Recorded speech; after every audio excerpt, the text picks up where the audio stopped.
Oh, hello. Oh, my goodness. TGIF. Thank goodness it is Friday. We have made it through another week, and we have made it to another episode of Pickup Lines presented by Gamez Law. And you know, Gamez Law, even on a Friday when it's cloudy and dreary outside and you want to take a nap, they still fight. So we're going to end the week on a positive note, an uplifting note, if you will. Pun intended. Want to give a shout out to Up Partnership, who's sponsoring today's episode, and all my other sponsors who have been so generous and supportive. Just helps to pay the bills and keep gas in the car, right? Because I mean, this thing runs on gasoline, and I gotta wash it and clean it and everything, make sure it's presentable. Because when I'm not doing the show, my kids and my wife are in here, right? And I have 3 teenagers, and you know what teenagers can do to a car, the inside of a car, right? Anyway, I digress. Thrilled to have you on here. We're gonna do 2 for 1 today. We've got 2 guests coming in with Up Partnership. And, you know, lately I've had an emphasis on education. We've talked about that with my late mother and everything. But I just think that I got my hand on some statistics this week that we're going to talk about. And it really shocked me. You know, being in the news all those years, I thought I kind of know a few things, right? Kind of know a little bit about a lot, you know, being in the media. And then you find out about, you know, just the state of education in San Antonio. And I gotta admit, I was really shocked when I saw some of these numbers. And we're going to talk about that and what Up Partnership is and how they are working now and for years to come to make especially secondary education better for young people in San Antonio. You know, education is one of those things, it just touches so many people in so many different ways. It might not impact you now, like if you've got an infant at home, right? They're not going to school anytime soon. But years from now, you know, when they're going into middle school, high school, secondary, whatever that is, trade school, associate's degrees, those kinds of things. So some of these numbers I think you might find a little sobering and surprising. And I'm gonna go ahead and we're gonna bring in our guest today. Okay, yeah, no, I was just checking because we got 2 guests here. And I want to make sure that they get their time's worth. We're here outside on their Friday. I think they were having a holiday party and everything. Without further ado, let's bring them in. So in the back seat today will be the CEO of Up Partnership, Dr. Ryan Lugalia-Hollon. Come on in, doctor. In the front seat, not to be outdone, another doctor. I wish I had a convertible today. Dr. Emily Calderon Galdeano is here. Hello. Hi. How are you, sir? Having fun. You said you were 6'4", and so I was trying to make sure I tried my best to accommodate your height and everything. So Feeling good. Okay. It's good to have you guys here on Pickup Lines. Thank you for being here. Thank you for what you're doing. I was just telling my viewers, I got some statistics the other day, and we'll go through them here in just a little bit, talking about high school graduates and what they don't do after they graduate from high school, and the number of adults with associate degrees or higher in San Antonio. 33%? Did I read that correct? So 33% of adults in San Antonio do not have, I should say only have, let me say that again. Only 33% of adults in San Antonio have an associate's degree or higher. And you guys did the math, and they're missing out on thousands and thousands of dollars worth of potential salary. So let me start with Dr. Ryan here in the back, because I'm learning about Up Partnership today. I've done a little research, but I'm going to learn some more today. How would you describe what you guys do to our viewers and how it impacts so many people out there? So our mission is to ensure all young people in Bexar County are ready for the future. That's why we exist. And we're really a coalition of leaders across our community, from the after-school sector to the K-12 school districts and to universities and colleges to local government and foundations. It's all of those players working together to share vision, strategy, and metrics for youth success. I know that you've gotten a lot of help from area organizations and stuff. You call it like a North Star goal, which we'll elaborate on in just a little bit. But tell me about your role in all of this. And there's a video that people can watch on your website right now, which really is fascinating because it kind of outlines everything that we're talking about today. But what is your message in all of this, and how would you describe what Up Partnership is? Sure. So, like Ryan said, we're a backbone organization. Yeah. Where our big message is that no one district, no one sector can do this alone, can work and serve our young people by themselves. It requires all of us as a community to be able to work together. Right. And so we each have a role in from early childhood, K-12, higher ed, workforce, foundations, government, all of these folks, all these different sectors have a role to play to make sure that us as a community are increasing economic mobility for all of our young people. Right. I mean, I think it was the numbers talking about right after 12th grade. I have a high school senior at home right now. I mean, I think it's just taken for granted at my house. She's going to go to college. We're still trying to figure that out. She's going to hopefully go on and do great big things. I was stunned when I read about the number of people that are in her position right now in San Antonio today who, after they graduate next May or June, will not pursue further certification training. I mean, it made me kind of sad. I don't know. I mean, I would imagine it's the same thing. When you saw those numbers the first time, what did you think? Well, and what we've seen is that's been pretty consistent over the last 10 years. Really? And no matter, there's been different initiatives and different ways of working together to try to increase that number. And that is pretty aligned with how it is nationally as well, unfortunately. And so we've all been trying to find what is this magic way to get us to increase these numbers, because we know, like you said, folks are leaving so much money on the table. And this is including associate's degrees, bachelor's degrees, graduate degrees, etc. Even our trades folks, right? So there are certifications that provide additional funding, but you can't get those certifications if you don't graduate from high school and then go into some of this post-secondary planning. You guys say, again, but I'm just going to throw out some more numbers here. You talked about missing out on wages and everything, $9,400 on average a year per person that they're missing out on. And this doesn't shock me, but 65% of all jobs require a credential above a high school diploma. So, Ryan, why do you think so many young people are just opting not to pursue those kinds of things? Well, think about your household, Ernie. So how old was your child, your current high school senior, when you really started setting college as an expectation? And so there's very little. There's many factors, but I think what really matters, to Emily's point, is how do we all share that message as a community within our homes, but also on our blocks? Like, imagine next Halloween, every neighbor saying, hey, here's your Snickers, and here's a flyer about Alamo Promise, and did you know you can have tuition-free education? No, I mean, I know I kind of grinned when he said that, but there's actually, because I think part of it is just a lack of knowledge. I mean, people don't realize. I've heard of Alamo Promise. I know, because people so many times will say, I just can't afford it. I just can't. It's not, and it's the cost that drives, I would imagine, so many people away. I was talking with my littles. I'm a big sister from Big Brothers Big Sisters. Oh, yeah, nice. Okay. And so she and I have been matched for about at least, I think 9 years, right? Okay. And so we talk about college. But we were talking about this weekend. She's a junior in high school, talking about what's going to happen after college.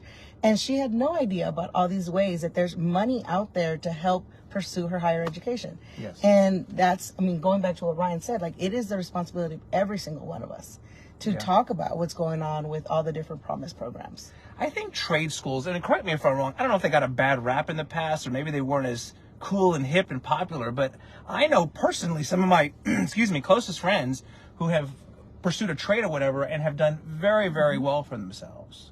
And it doesn't take as long as maybe a 4 or 5 year college experience, if you will. Absolutely. So I was driving in a Uber the other day, and my Uber driver was also a barber. And he said he's easily making $40 an hour cutting hair, right? And his barber college experience was pretty quick and efficient. What really, people can fall on any side of that debate, college versus career. It's really a false argument. What matters is everybody has a path to a living wage. Everybody has a path to a career.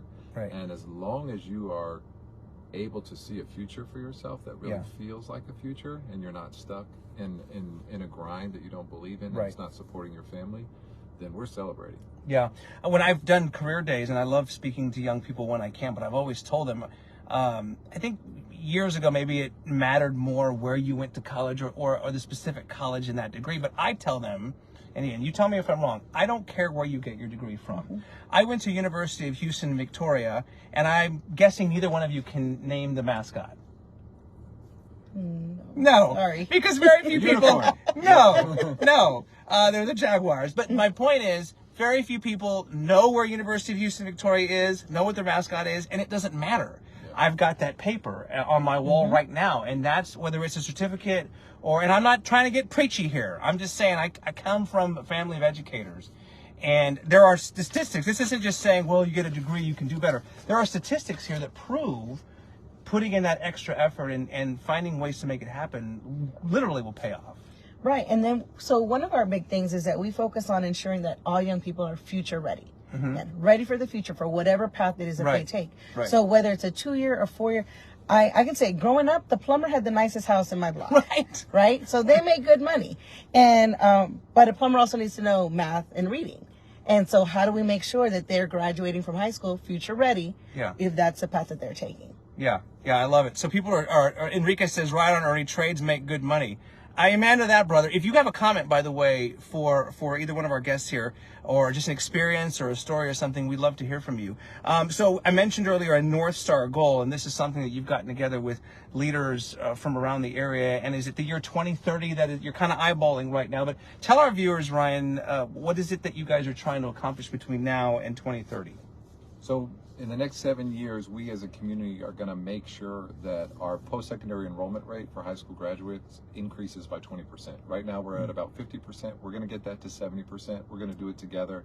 We have incredible leaders at Alamo Colleges, UTSA, Tamusa, all of our private 4-year institutions, as well as K-12 leaders. I want to give a shout out to SAISD, Northside, Harlandale, Judson, East Central, Edgewood, and Southwest. All 7 of those districts have signed on to this 7-year pledge to get our post-secondary enrollment rate to 70%.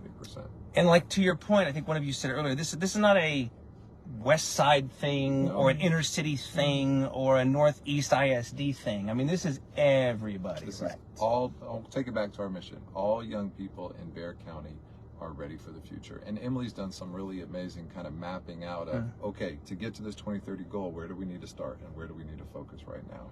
Who is credited with coming up with the inspiration for this project? Because it's called Future Ready Bexar County, the plan. Who came up with this idea, or was it modeled after something happening somewhere else? It really came out of the board of directors for Up Partnership, which is a coalition that kind of supports the larger coalition. So that's a lot of our superintendents and higher ed executives and corporate leaders and foundation leaders.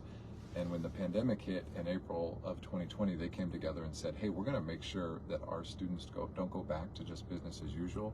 We're going to build a better future for and with our students. And they launched an equitable recovery pledge. And out of that, the board decided to move forward with a countywide plan for young people. And that's how we got to where we are today. Because we're talking about parents with maybe kids in elementary or middle school right now. 2030 will be here before you know it. And by then, hopefully, you will have accomplished all of your goals here. We are talking with 2 of the leaders, if you will, of Up Partnership.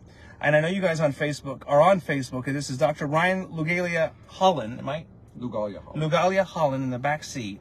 And Dr. Emily Calderon Galdeano here in the front seat. Now, I know you've worked in Chicago, right? Are you from that part of the country? I'm a preacher's kid, so my parents are both from Texas, but we were raised mostly in Louisville and Kansas City. Cool. And then they moved back to Texas, and we moved from Chicago and followed suit once we started having kids. Very nice. And Emily, you are from? I'm born and raised in the Valley, but my husband is from San Antonio, so I say he gives me my San Antonio street cred. Born and raised in the West Side. I love that. What has been the response? You've talked to these partners, you've recruited them to come on board, and it seems like it's a pretty unanimous thing where you're getting all this help. What else would you like to do? Or if you could speak directly to somebody who's watching right now, what would you like to tell them? Sure. So with the Future Ready Bexar County plan, we've got 90 partners who have signed on. Like I said, different sectors, early childhood, K-12, higher ed, county and city government, our Justice Department, funders, corporate partners, workforce, all these different people, again, coming together. So the biggest thing that we want is we know that this is a mission that is for the entire Bexar County. Again, not one person can do this work. So what are we asking for folks? To share the idea of what does it mean to increase voice for our young people. One of the biggest things is our young people will say, don't give me a voice, I have a voice. I need a platform to showcase my voice. So as young people, how can we bring them to be leaders in the work that we're developing? So we're not developing something for them, but we're developing it with them, in tandem with them, because they're going to tell us what they need and what's working for them and what's not. So I think that's one of the biggest things that we can do as a community, is really bring in our young people to come alongside as partners in arms as we're moving this forward. And also to having conversations just at home. I mean, parents have their part in all of this as well. And just kind of like you said earlier, kind of planting that seed at a younger age that college or whatever that's going to look like is going to be an option. Well, the 2030 North Star, those kids are sixth graders right now. Okay, yeah, that's what I was trying to do the math earlier. They're in sixth grade right now. So what does it mean for us to talk to them? Because in sixth grade, you're starting to take some different classes. In eighth grade, you're deciding what you're going to take in high school, which is going to make a difference on what's going to happen when you graduate from high school to go to college. So there is, I mean, we can start having conversations in elementary and in pre-K to get kids start thinking about the future. So it definitely is. It's family, it's community, it's mentors, it's folks. You know, it's not just working with what's happening with the student, right? Because education is beyond what happens just in the school day, right? It's what's happening outside the school day. What is it? What are the after school activities? What is a coach talking to a young person about of what they want to do after school? If someone going to a STEM program after school, again, what can those conversations also look like? And so we all play a role. And even whether you have kids or you don't have kids, we all play a role in creating. You don't have kids, you've got nieces or nephews or younger brothers and sisters or neighbors. You're part of a faith community. You work at HEB checkout, you see young people come across your checkout. You work at a gas station, young people come into your gas station. If you work in the trades, do you have an apprentice? Like, everybody has a responsibility to help young people access their future. And I don't know, I mean, call me biased, but San Antonio, I mean, as much as I love the city, I mean, it's only growing. We're blessed to have some great universities here in the 210, if you will. And I would imagine as what is it, 1 million more people are expected between now and 2040. I mean, your work is not going to stop anytime soon, is it? No, and then if we're looking at young people ages between 0 to 24, they're 39% of our Bexar County population. So say that again. I want you to say that again. 39% of our Bexar County population is ages 0 to 24. So that's a big chunk of our future right there. What can we do to help them? Again, another number that's just like, I'm like, wow, like that really blows me away. And most of those 785,000 young people can't vote for themselves. So another thing we really need y'all to do out there is vote with kids' issues in mind. Vote on behalf of your kids, on behalf of your neighbors, on behalf of the kids at your church, synagogue, mosque. Vote for young people, because they can't yet vote for themselves, but they are our future, and they are almost the majority of our population. It's a very interesting point. So elected officials, do you have a lot of interaction with them? I know that I saw the mayor in your video that you have, but how often are you in conversations with them or at the county level as well? So we have regular conversation with most of the council members.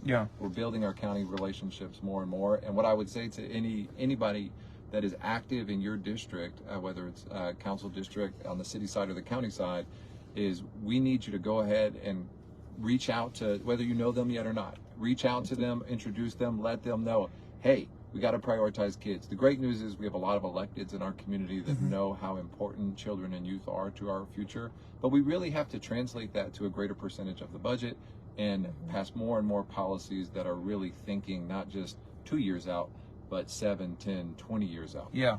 So we're talking about long-term goals here, 7 years out, those kinds of things. Give me an idea. I'll start with you first, I guess, Emily. What is a typical day here for you? What does that look like?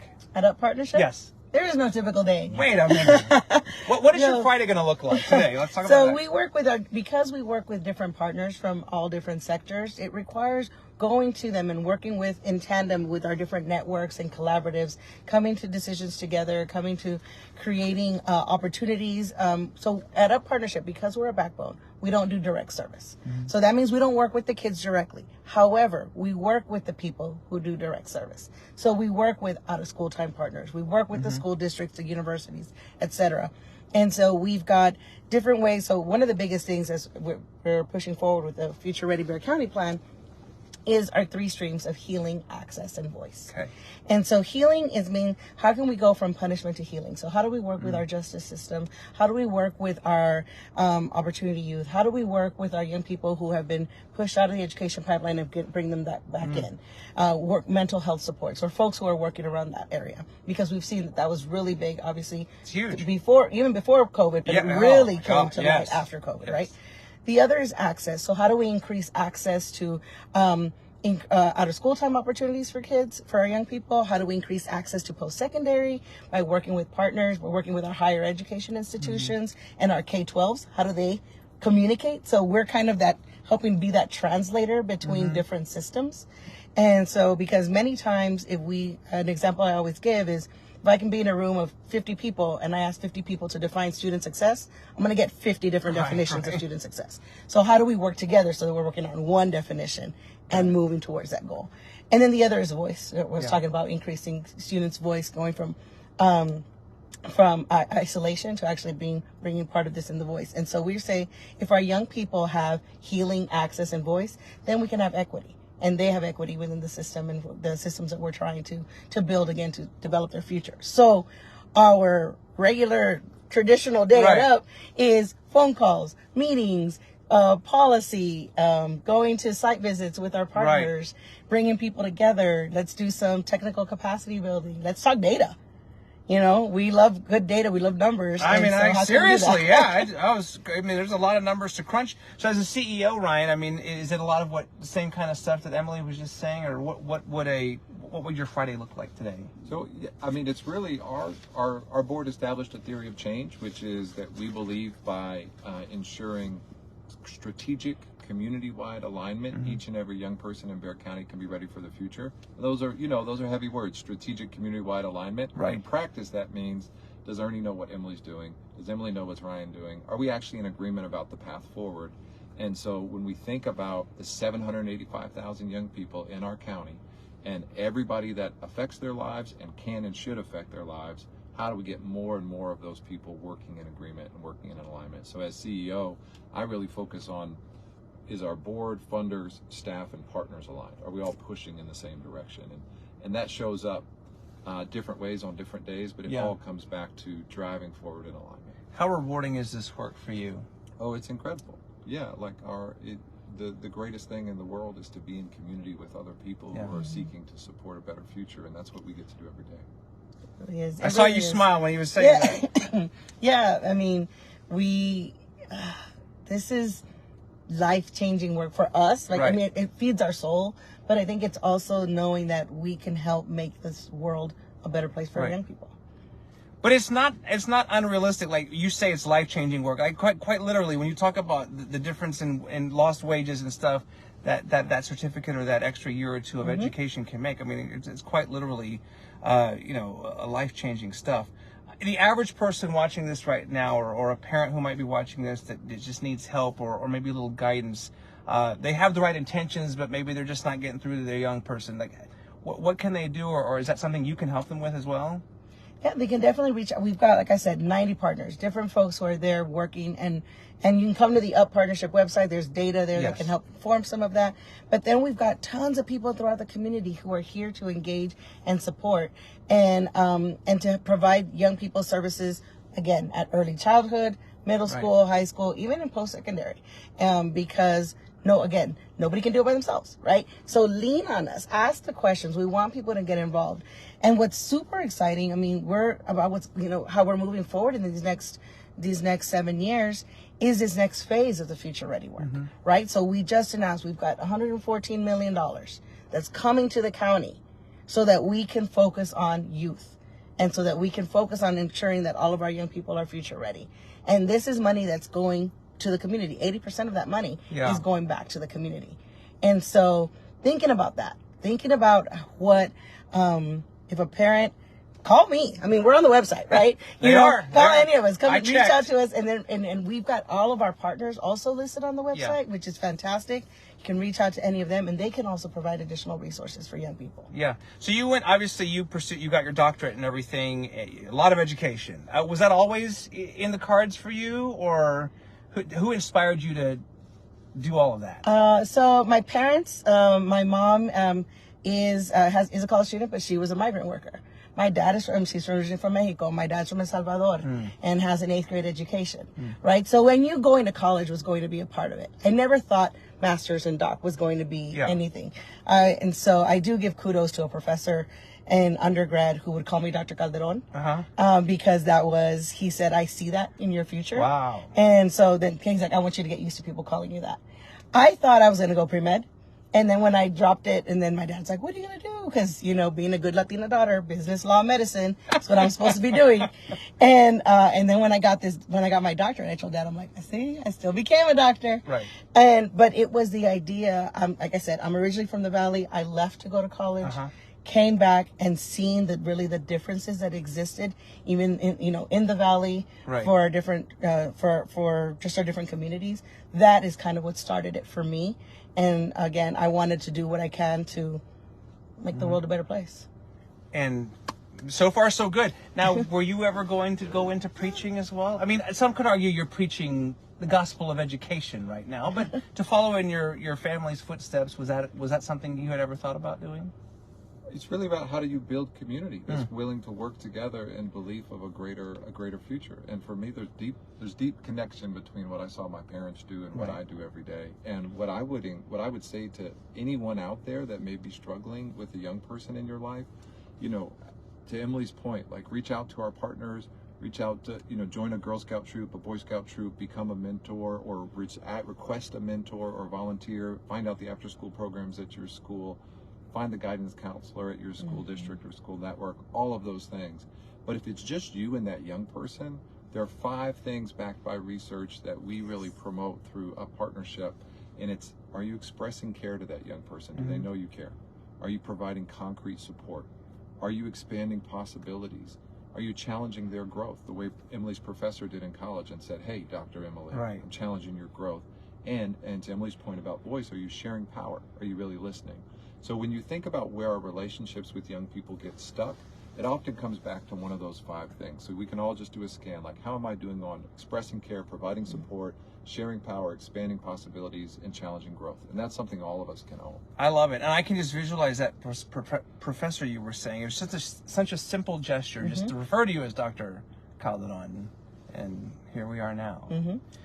I love it. A couple more minutes here with these two. Do you think that the state of education in San Antonio is at pre-pandemic? Like, have we completely recovered from the pandemic? Is it better? Is it worse? Is it something else? No, I think we're still dealing with the repercussions, right? I mean, nobody could have planned for a pandemic, right? And so, but what the pandemic did do is it allowed us to think differently and to pivot how we work together. And so one of the things that Ryan and I we are talking about, and what keeps us up at night, right, is that we can't wait for another pandemic. Our youth cannot wait for another pandemic for us to pivot and find different ways to work together. Right. And so we've learned that what we say the pandemic kind of like opened the curtain. We saw the wizard. There's just somebody pulling the levers. It's not an actual wizard. So, okay, now we've all seen it. Now what are we going to do about it? Yeah. And so, we're continuing to work. I mean, we're still pushing towards, there was some learning loss, some pandemic learning loss that we're working with our partners on. May we never have another pandemic again, but if I never see virtual learning again, I'll be fine with that. Well, here's the thing. Yeesh. We're all on screens all the time. I know. If you're watching this, you're on a screen right now, right? I know, yes. So how do we use those screens? So it's there you go. We survived the pandemic. Let's take the lessons we can take. Let's never go back to the social isolation. Let's never lose the community that we lost. Let's never lose the jobs that we lost. But there were some great lessons there. Yeah. And let's take those with us too. I mean, 3 years ago, we wouldn't have been able to do this show in a car. Not like this, that's for sure. But this is another perfect example of work, life-changing work, like they said. It's literally happening today on a Friday. When school lets out, for winter break, you might take a couple days off, or in June when they let out. I'm guessing this is a year-round job for you guys. You don't get a summer break like the kiddos do? No, not the same. Some time not off. the same thing, but because you need balance. The point, you got to have balance. The point is it's serious, like life-changing stuff that they're doing every day. Uppartnership.org is the website if you'd like to find out more, because I know we've thrown a lot at you. And these are two great ambassadors for what they're all about. But I spent a few minutes on the website this morning, and they've got the video, and you can see in a very succinct way. Thank you for that, by the way. They explain what they're doing and the kind of impact and the very realistic goals they're aiming for 2030. So I'm happy to help however I can. I'm thrilled for what you guys are doing, and I really appreciate you spending some time with me here on Pickup Lines today. Appreciate it. All the best to both of you. Ryan and Emily. Uppartnership.org if you'd like more information. And they're on all of the social media platforms. So happy Friday to you both. Awesome. Thank you. All right. Keep up the great work and follow them on social media. Yes, please. There you have it. Another episode of Pickup Lines presented by Gamez Law Firm. Until next time, I'm Ernie Zuniga. Have a great weekend. All right. Bye for now.